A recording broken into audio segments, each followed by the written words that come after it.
die fout wat ons maak in die lewe, as ons voor 'n probleem kom, as ons in 'n strydte is, dan dink ons dit is goed.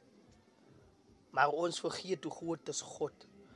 Ons vergeet wat het God vir Moses en die volk gedoen, toe hulle by die Rooi See gekom het. Het God vir hulle 'n wydie gemaak. Ons vergeet wat God kan doen. Ons vergeet God is magtig. Nou as ons in 'n probleem is, dan help ons na ons bure toe, ons help na ander mense toe. Soms na Sisi Krale toe, Dr. Ali toe. Ons help na ander mense toe met ons probleme. Ons help die kamer toe en gaan knieë toe nie. En ons bring die probleem na God toe nie. Is tyd dat ons probleme na God toe neem. God wag vir ons probleme. God laat toe dat hierdie goed met ons gebeur om te kyk na wie toe gaan ons as ons in die probleem is. Dat is tyd dat ons na God toe gaan met ons probleme. Los daai van ek gaan dit self uitwerk. Ek gaan dit self uitwerk. Nee, wat? Dinge gaan regkom.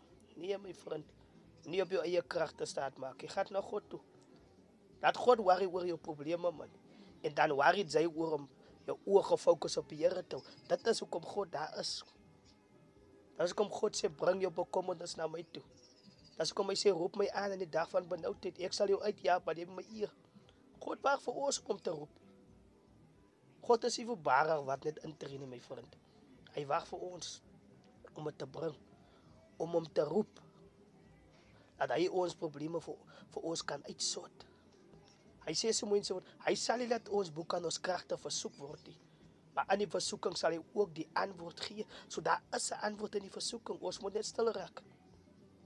So in enige probleem waar ons sit, raak stil op jou knieë voor die aangesig van die Here, man. Nader tot God, en dan sal hy nader tot jou. Van God se ore is dit te swaar om ons te hoor. Sy hand is ook nie te kort om ons te red nie. Hy wag net vir ons om uit te roep. Los daai van by die neighbors gaat klaar. Alles kindermôre, man. Goed as jou huisprobleme werk toe vat. Op die straat te skel. Of na drankbottel toe hardloop. Drank los die probleme op, man. Maar God los het op. Ga na God om jou probleme vandag, my vriend. Ga na God toe. God is daar om ons te help. En God wil ons help. Ongeag wat 'n probleem en as daar sy probleem te groot of te klein vir God nie. God is magtig en God is kragtig. God wil ons help. God is ons Vader. Wat 'n vader gaan nie sy kind uithelp as hy in 'n probleem is nie. Remind God wie hy is, man. Gaan na God toe. God wil ons help. Wees geseën, broer en susters.